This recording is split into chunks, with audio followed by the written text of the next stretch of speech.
If you made a kind of religious map of America, here's how it would look. 82% of Americans identify themselves as Christian. Of those, 6 in 10 are Protestant, a quarter are Catholic, and the rest are Christians of different kinds. 2% are Jewish, less than 1% Muslim, and 13% of Americans say they have no religion. So there's a wide spectrum of belief in America. What happens when that spectrum looks at one movie on the screen?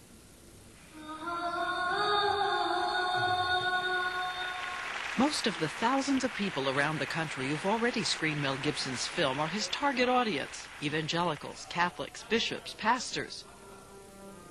Many of them react with ecstasy and weeping. But there are some people who have seen the film and left distressed. In fact, the movie seems to be a kind of Rorschach test: one picture, multiple perceptions. It's as if they've seen a different movie. It's not surprising at all. Dr. Amy Jill Levine, Dr. Darrell Bach, Dr. Philip Cunningham, members of a panel of interfaith scholars we asked to help guide us through the differences. First, the tension between those who see the Bible as literal history and the scholars who say it's one interpretation of historical events. And then there are the differences between Christians and Jews across a cultural divide. Dr. Cunningham told us he was surprised by something that happened long before this movie at an interfaith conference. The question of the participants was, what emotions come to you when you see a cross or a crucifix? The Christians all said, I think of God's love, I think of salvation, I think of Jesus and the gospel. Then when the Jews spoke, they all said, I feel fear, I feel terror. I was very troubled. I was disturbed. I was pained. Abraham Foxman, head of the Anti-Defamation League, who slipped in uninvited and watched the movie among Christian evangelicals. It is so powerful. And I looked around the room, and 5,000 people were either in stunned silence or wailing and sobbing. He has been the leading Jewish critic of the film, saying that in that room he feared it poured fuel on the embers of a dangerous past. Did the Jews kill Jesus? He was born in Judea, into the house of David. Right? He was a child of Israel, among other children of Israel. There were Jews and Romans in Israel. There were no Norwegians there. The Jewish Sanhedrin and those who they held sway over, and the Romans, were the material agents of his demise. You know, critics who have a problem with me don't really have a problem with me in this film. They have a problem with the 4 Gospels. That's their problem is. And that is what is written in the New Testament Gospels: Matthew, Mark, Luke, and John. Gibson believes, as do 60% of Americans, according to an ABC News poll, that the Bible is historical fact. Do you have a literal belief of the Bible, every sentence in it? Yes. Yes, you either accept the whole thing or don't accept it at all. So what about the historians who say that the Gospels were written long after Jesus died and are not entirely fact, but political points of view and metaphors? Historians, have argued that, in fact, it was not written at the time. These were not eyewitnesses in the New Testament, Matthew, Mark, Luke, and John. But historians have said they don't think so. They may have written a little afterwards, but there were the people that were there who saw it, could relate these stories. But none of these people wrote in a vacuum. So we'll start with the facts both sides agree on. First, that there was a Jewish man named Jesus who created unrest by the message he preached.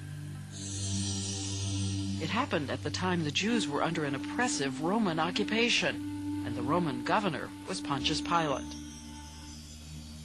There are suggestions that the Jewish priests were appointed by and collaborated with Pilate, but only Pilate could give the final order to crucify, and did, often.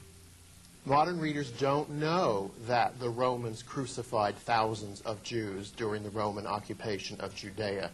But this is where the consensus breaks apart, on the central question of who really took the leading role in the death of Jesus.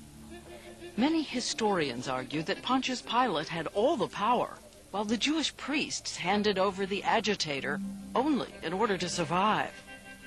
But contrast that account to the gospel accounts, all 4 of them, in phrase after phrase, saying that the Roman governor Pilate is reluctant to kill Jesus, and does it only because of pressure from the Jewish leaders and the insistent crowd. Let's look at Pontius Pilate. Read the Gospels, Diane. You look in there, he was pressured by all of them. That's the Gospel accounts. 1, 2, 3, 4, all have the same thing. But there are histories which talk about the fact that he was a brutal, He was. ruthless, He was. never hesitated to crucify Jews, Yes. lots of them, who yeah. knows, thousands of He them. did, and he got in trouble for it. Got in trouble, got called back because he was too ruthless. That's right. Where is that in your version? Where is their fear of him? Oh, I think it's present in the film. It is present there. He's the guy on the top. They're all appealing to him. They can't condemn anyone to death. He has to do it, and he does. It's as if the Jews ruled. The Romans were only pawns in the Jewish hands. No, come on. Look what the Romans do. They're pretty monstrous. But Pontius Pilate, He washes his hands and condemns a man to death. That's monstrous.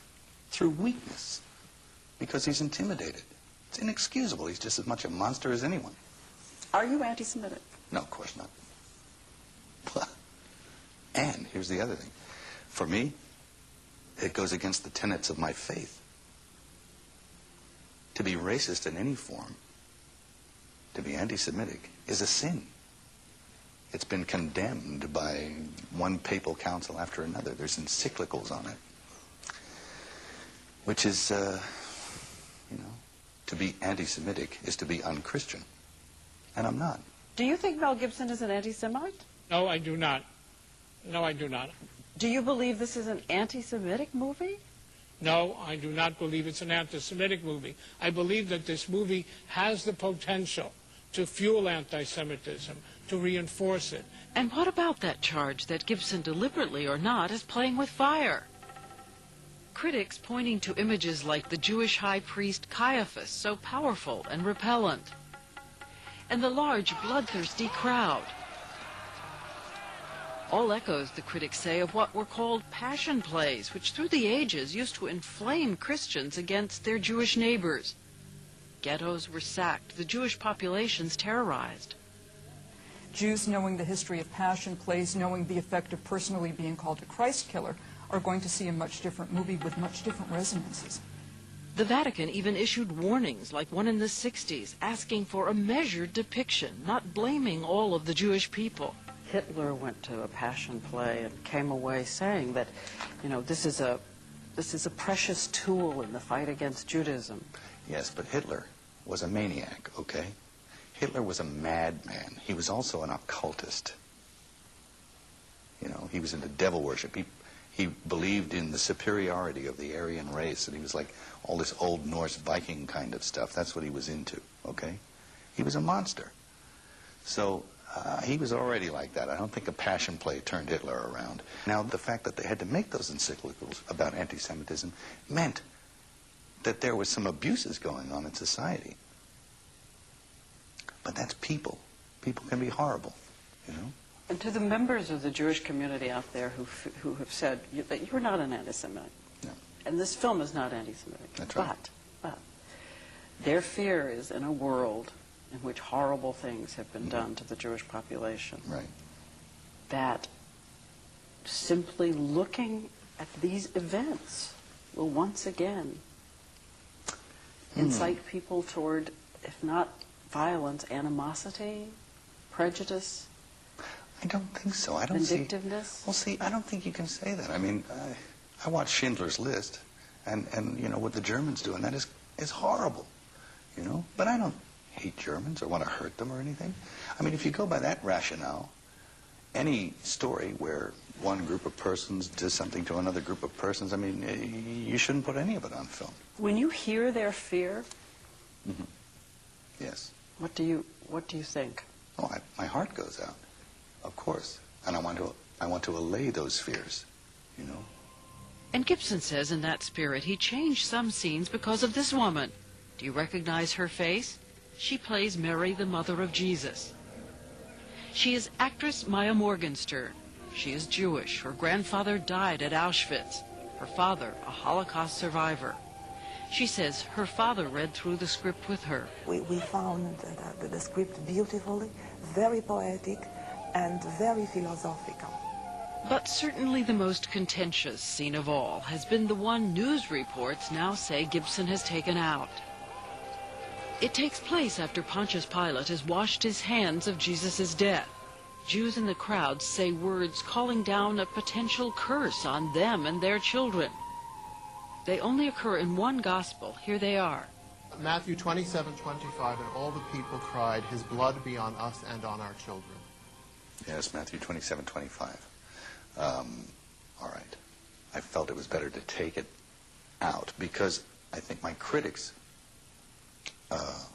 have said of this line that, and it's said that all Jews for all times are cursed by God. They call this curse on the head for all times. This is not true. All Jews for all times are not cursed by God. All right? But a couple of seconds isn't enough time to sort of go into the nuances of the theological meaning of this. It just isn't. Gibson says the words will not appear on screen in the movie, but I ask if they're still in there in Aramaic. The scene in, is it there in Aramaic even? You can hear it, but under the crowd, but it doesn't appear. Erasing history is never a good idea. What's needed is education and how it should not be interpreted in a way such that Jews get hurt because of it. How should it be interpreted? It isn't inviting a curse of God in that sense. It's simply saying, we think what we are doing here is right, and because we think what we're doing is right, we will also take responsibility for it. And why not add one more sentence? But and Foxman says that Gibson could demonstrate such goodwill if he would just add a postscript to his movie using these words. Don't have hate. Don't leave here with hatred of the Jewish people. Just say that out loud. I don't think, yeah. Well, that assumes that there's something wrong with my film, for me to do that. And I don't think there is.